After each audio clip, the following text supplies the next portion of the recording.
Early 2000s metalcore like Killswitch Engage, Bullet for My Valentine, All That Remains and Trivium is full of awesome musical ideas and great production that laid the foundation for a lot of the music we hear these days. And fortunately, writing in this style is actually pretty simple. In this video, we'll discuss the few essential things that give metalcore its distinct sound, which will include how to make things like the typical metalcore riff, breakdowns, structures, and tones, amongst other things, but we'll also discuss the areas where you have total creative freedom to make metalcore in your own distinct voice.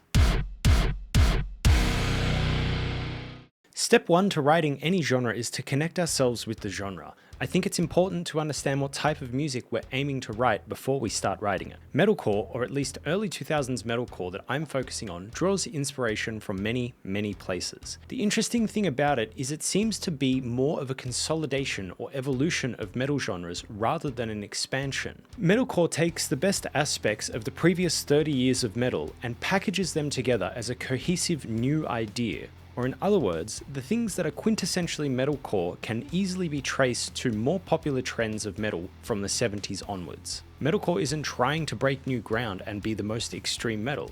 It's aiming for something that feels aggressive and uncontrollable whilst keeping an edge of radio friendliness. And this is a significantly different approach from nu metal from around the same time, which is an expansive genre that encouraged inclusion of insanely different influences like rap, funk, industrial, but in a metal context. So when writing metalcore, look towards the more popular trends of metal over time and mix and match those to create new music.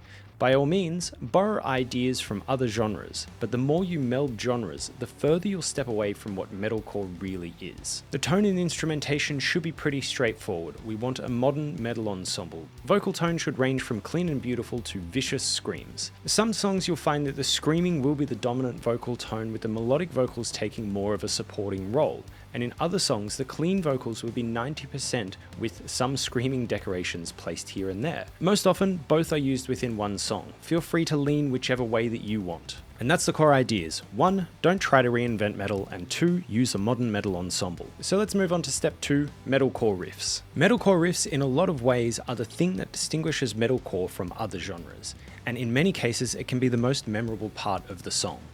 On Wikipedia, it says that metalcore often utilizes a percussive pedal tone. A pedal tone is a single note that's sustained or repeated as other musical ideas change, like this.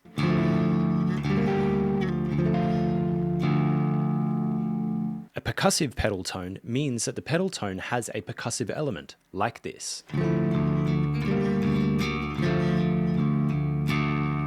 Metalcore riffs are made by creating a melody that is broken up with pedal tones. The easiest way you can do this is by starting a metronome and choosing a subdivision. Once you've selected the subdivision, usually either 2, 3, or 4 notes per beat, write a melody that is simple but utilizes some interesting accents within this rhythm. Once that's done, place an open string on every subdivision that isn't being used. So here is the subdivision that I've chosen, which is on the hi-hats where the beat is on the kick.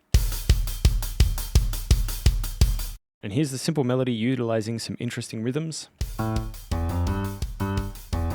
And now the melody being broken up with the open string with full production. Just keep in mind that a melody that uses every subdivision won't work. Use a handful of pedal tones for every melodic note. And that's all you need. The most important thing to do is spend time ensuring that you're at the right tempo and that whatever melody you've written conveys the emotion that you're wanting to convey. In terms of keys or note choice, most songs simply use the minor scale and will occasionally use a note that belongs to a different scale. Now, if you want a bit more bang for your buck, it's worth considering changing the pedal tone as you move through the riff. Changing up the pedal tone means that your melody can be more interesting even if there's little to no change in the melody itself. If we take the melody we used previously and play it 4 times in a row without any changes, it would start to become repetitive and stale. However, if we change the pedal tone, so instead of just being on one note, it goes from the first scale degree to the 4th and then to the 6th, in whichever order you want, we get a far more interesting sound.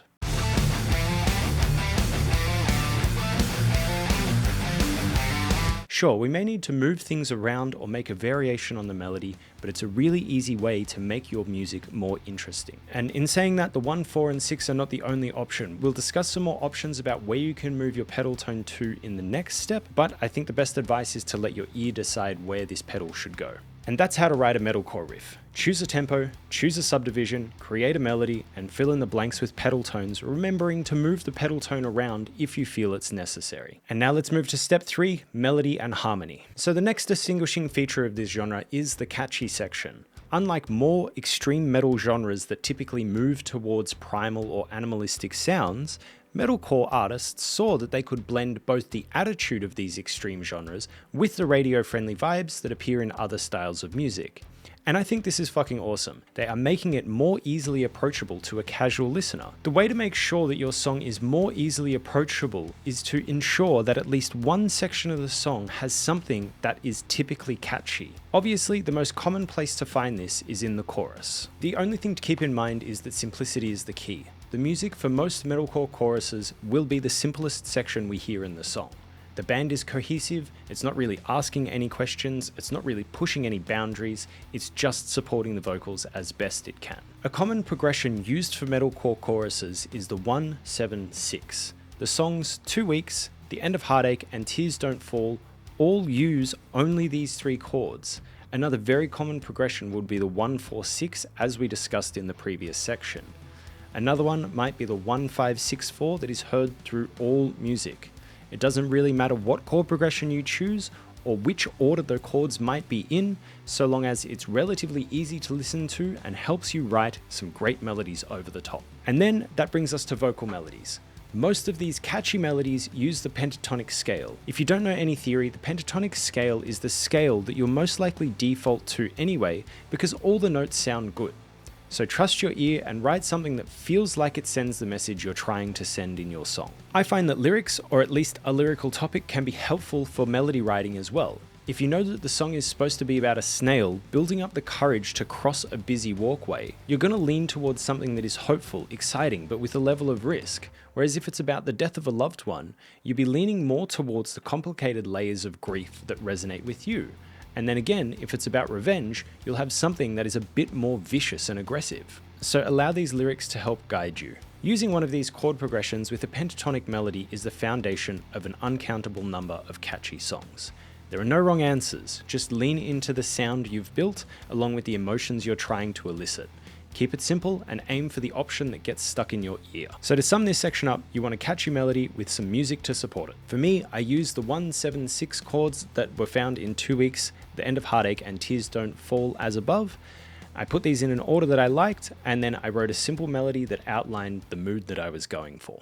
I've waited for all your needs, you wanted more, but won't concede. And now on to step 4, breakdowns. Metalcore is known for having breakdowns, but it is not a necessity for the genre. So if you don't feel like your song needs a breakdown, don't do it. The point of breakdowns is to have something that sounds huge. The easiest way to make something seem huge is to put it next to something small. In music, silence is the smallest creative choice we have, so it's really important that your breakdown has loads of empty space. The first thing we need to do is create an interesting rhythmic pattern with loads of space.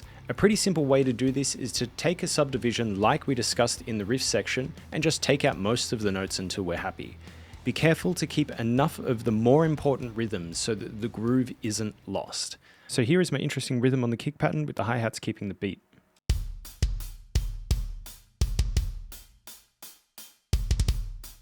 Now we introduce a halftime feel on the drums. Halftime feel doesn't actually mean anything without context, so let's just pretend that we've heard something that feels twice as fast before this beat.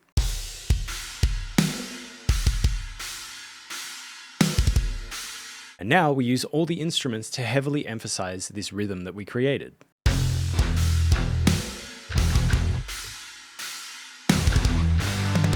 And that's essentially it. This is the core of how to make a breakdown. From here, you can add notes in, screams, sound effects, drum fills, or whatever you want to make it your own. Just make sure you don't fill in too much of that empty space. And now on to step 5, structure. So now that we roughly know everything that's needed for a metalcore song, we need to put it into a structure that makes sense. To fill out a structure for a typical metalcore song, we need a metalcore riff, verse, chorus, and a bridge of some description, and ideally some type of climactic way to end the song. I know I've just laid out a pretty common radio-friendly song pattern, but that's your best bet. Now, what we've covered so far in this video should actually get you most of the way to a completed structure. In my example song, I used the metalcore riff as the verse riff, so I'm covering two birds with one stone there. We've covered the chorus idea, and then what's left is the bridge section. Typically, bridges are a section of song that introduces some new ideas that hasn't yet been heard, and ideally inject some new energy into the song as well. Whether the energy is greater or less than what has come before it is entirely your choice. In choosing where the energy should move, I tend to lean towards exploring a new place. If your song is intense, the bridge can give you some space to breathe. If your song has plenty of space to breathe, use the bridge to inject some intensity. But sometimes you need to break this rule. For example, if your song is fucking intense, becoming more intense for the bridge risks becoming overwhelming or topping out. But you may be trying to write something that is overwhelming. If that's the case, slowing down defeats the purpose of the song, so do not slow down. But with that being said, most of the metalcore bridges I listened to that stepped down in intensity did so by deconstructing or reimagining a chorus. Metalcore songs that increased intensity usually did so with a double time feel, a breakdown, or some new musical idea that is more intense. Tears Don't Fall is a great example of a new and more intense musical section that isn't a breakdown. For my example song, I chose to lower the energy and deconstruct the chorus and then build it back up.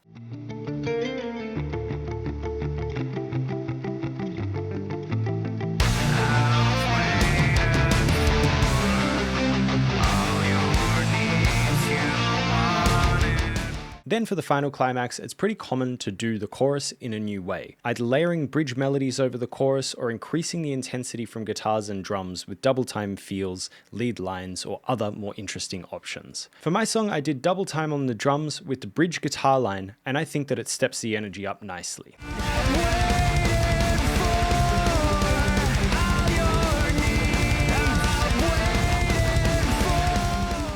So there you have it. To write a metalcore song, take a modern metal ensemble, write at least one metalcore riff and one metalcore chorus, borrowing some of the melodic and harmonic or chordal ideas as we discussed, and one bridge section. Once you've got those elements, you want to lay it out into a common radio-friendly structure and then connect the dots, making sure to move the energy to the places you want to go. What band or genre would you like me to do next? Please leave it in the comments below and I'll catch you next time.